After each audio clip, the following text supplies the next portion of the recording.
I consider myself sovereign. I pay my bills, I run my business, I answer to no one. And I also desire to be deeply held. Can a modern woman want freedom and devotion, independence and support? Welcome to the Wild Wisdom Way, a memoir and podcast unfolding in real time as I embark upon the journey of getting real as fuck. As I move through the gritty, raw, and deeply vulnerable acts of writing my memoir, I'm inviting you inside the mess, inside the meaning, and inside those magic moments that cracked me wide open. This podcast speaks to the very human experience of how storytelling becomes a path back to ourselves and each other. Each episode weaves together personal narrative, reflection, and lived insights on the edges of growth. This is about wisdom that reveals itself one wild step at a time. My name is Stephanie. Let's walk together.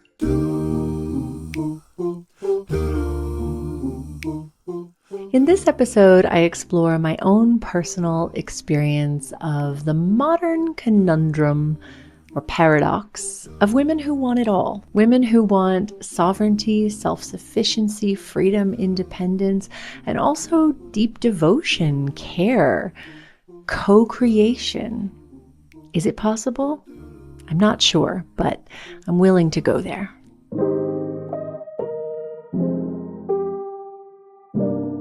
Let me preface this conversation with, I do not have this all figured out. This is very much an exploration and a questioning that I feel is currently alive in me. But let me give you some background. I'm 40 years old. I was married at 27, divorced at 31. At 33, I left my home country of Canada, sold most of what I owned, and set out into the world with a backpack and a desire to follow my heart. I am a self-sufficient, soul-led entrepreneur, and I enjoy the freedom to do what I want when I want. I enjoy the freedom of movement, choice, the ability to pivot. I have no children. I have no partner in this moment. Sounds like a pretty epic existence, right? And listen, I am super content with my life and the choices that I have made. I feel really grateful and really appreciative. And though I don't have children, I feel that I pour my devotion and my nurturing energy into my service, my projects, my creation. And I feel deeply nourished by that in return. I also feel deeply held, connected, and cared for, and nourished by, and inspired and invigorated by my community, my relationships. And so I don't feel that I'm lacking in life. And continuing the thread of honesty, I do also desire romantic partnership.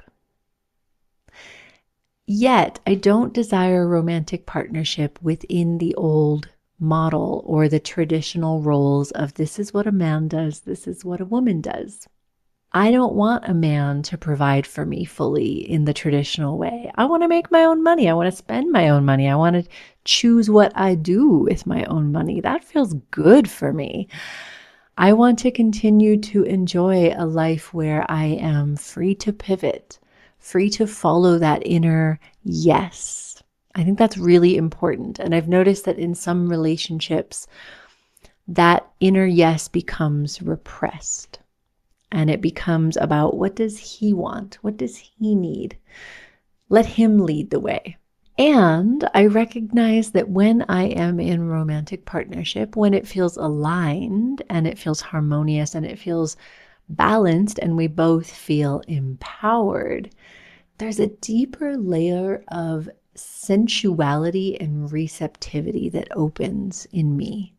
When I feel fully held by another, fully seen as I am, fully received as I am, and when I feel safe to relax into that, that's juicy. That's delicious. That's yummy. And sometimes it's really important for me to allow myself to be held by another, because I'm always holding myself. I hold myself really well for the most part. I'm not perfect, I make mistakes, but I think I hold myself pretty well, and I'm pretty capable. I'm pretty resilient. I tend to stand on my own 2 feet really well. And where I have challenges is standing on my own 2 feet while standing alongside someone who is standing on their own 2 feet. And then allowing myself to now and then be held in the support of their embrace. And it goes both ways. I can also hold them in the support of my embrace. And so I feel like it's complicated in this era where collectively we are redefining relationship.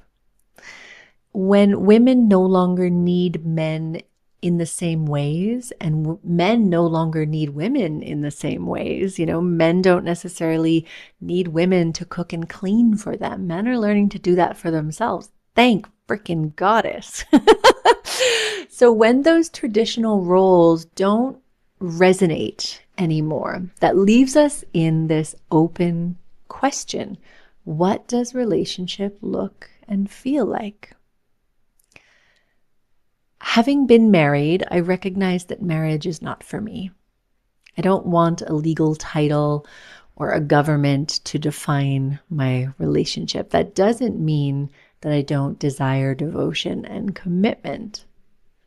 So here's this interesting, what does devotion and commitment look like when it's not within the confines of a legal, traditional marriage?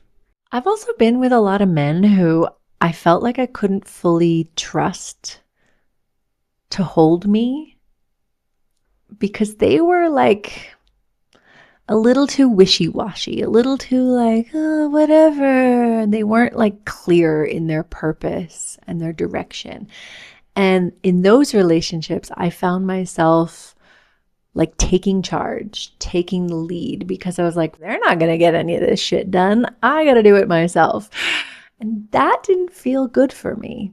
I recognized that there is this part of me that wants to, in romantic relationship, to soften into the trust of knowing that someone's got the container held. They're holding the container in a beautiful way, not in a dominating, oppressive way. And there's a very big difference. I've also been in relationships with men who I felt were too dominant. Everything had to be their way, at their time, on their schedule, when they wanted. And there was no room for me to be an empowered, sovereign being in that space. So I've experienced both ends of the spectrum, and I haven't yet found that sweet spot in the middle. I believe it exists. I believe it exists because I believe that when we find that sweet spot in the middle within ourselves, that's where we can come forth. We come forth. That's where we can come forth into relationship in a way where we are empowered and sovereign, and yet also willing to co-create, also willing to dance this harmonious dance between polarities.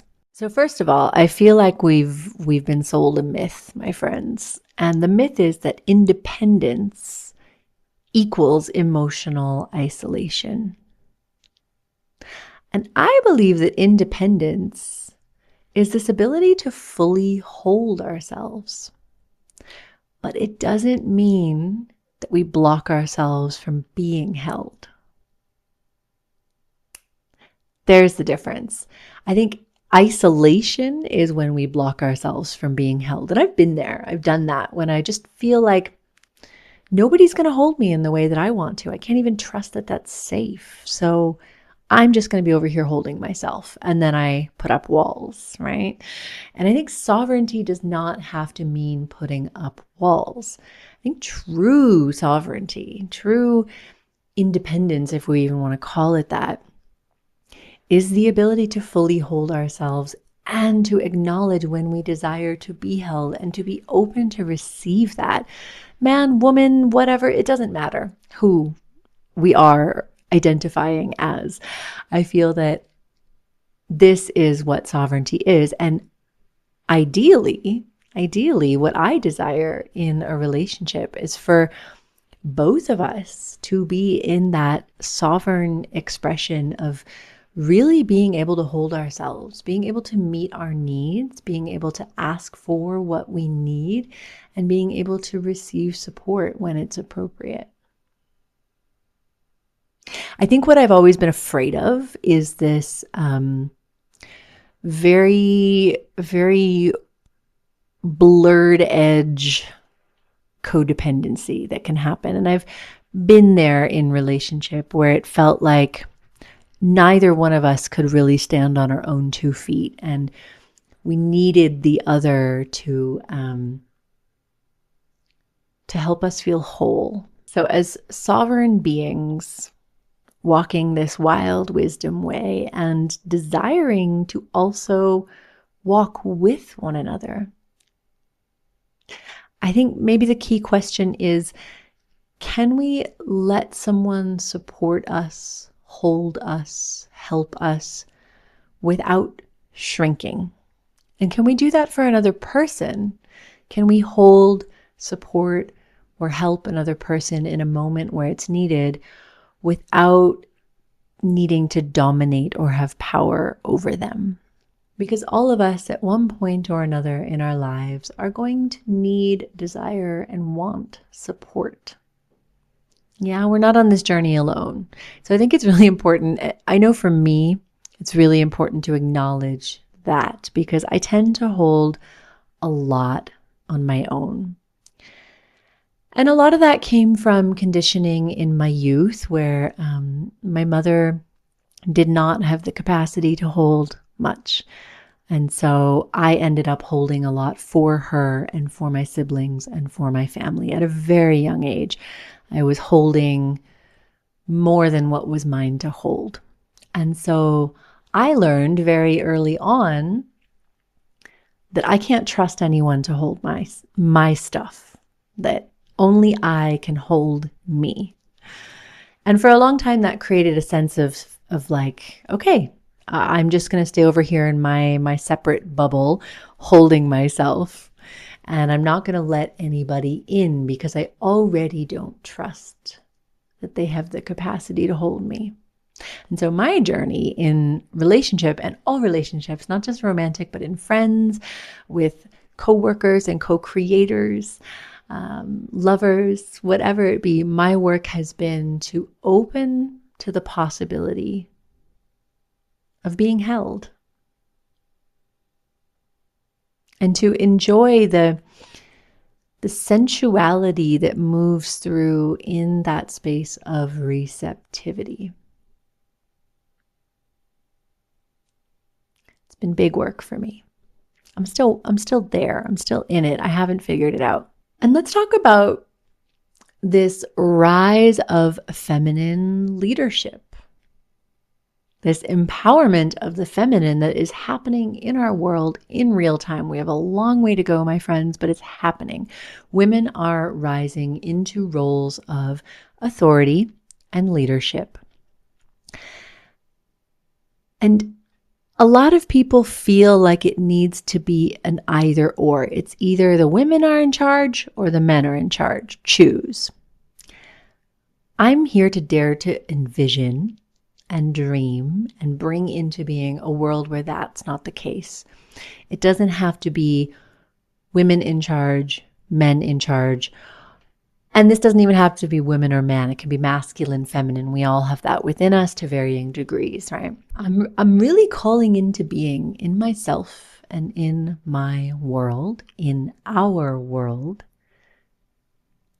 a relational experience in which we can all feel empowered. We can all step into leadership in ways that feel right for us, authentic and true for us. And it doesn't have to be an either or. We don't have to fight for dominance, but actually we can recognize and celebrate our differences, learn from each other in that space, and weave together. Okay, you are leading in this way. I desire to lead in this way. Can we weave together in that? So, in any relationship, I think that's possible to say, what are your skills, talents, desires, needs, fears? What are mine? How can we weave those together to find a space where we are both fully expressed? We are all fully expressed, fully empowered. I think the old paradigm that we've been taught in relationship, but in life in general, is that we need to have one dominant force, like the alpha. We've been taught that we need to operate this way. There needs to be the alpha, the beta, the blah, blah, blah, blah, blah, blah, blah, blah, blah. And that's just how things work. And for a long time, we've been taught that in relationship, the man is the alpha, the woman is the beta. And that's just how we've existed for millennia. I'm no longer wanting to exist within that illusion, within that paradigm, within that falsity, because I don't believe that women are better than men, nor do I believe that men are better than women. I believe that we all have gifts to share. We all have something to offer. We all have something to learn. So I know it sounds cheesy, this whole be the change you want to see. You won't find love until you love yourself. But it's so true, my friends. So I've been on a journey personally of not prioritizing external relationship. I'm not out there seeking my life partner in a big way. I've been prioritizing the union within, that union of all parts of me, and that really allowing all parts of me to feel fully seen, fully expressed, fully empowered, and fully alive. And I really do trust that if there is a lover, a partner out there that I am meant to weave with in a way where we both feel empowered, where we both feel like we get to live from our fullest yes, then I'll say yes to that. And anything else to me is a no, because I'm not seeking relationship to complete me. I recognize a time in my life when I was seeking relationship to complete me. In the romantic movies, we see this play out, this, you complete me, you're my other half, you complete me. And I don't see it that way. It's beautiful and it's romantic and it's like, oh, the other half, you complete me. I actually see myself as complete. I see you as complete. I see us all as complete, whole, sovereign beings. And I feel like rather than completing one another, let's empower one another. Let's enliven one another. Let's inspire one another. Let's help each other learn and grow. Let's enjoy the pleasures of life together. But we don't need to complete each other because we are already complete.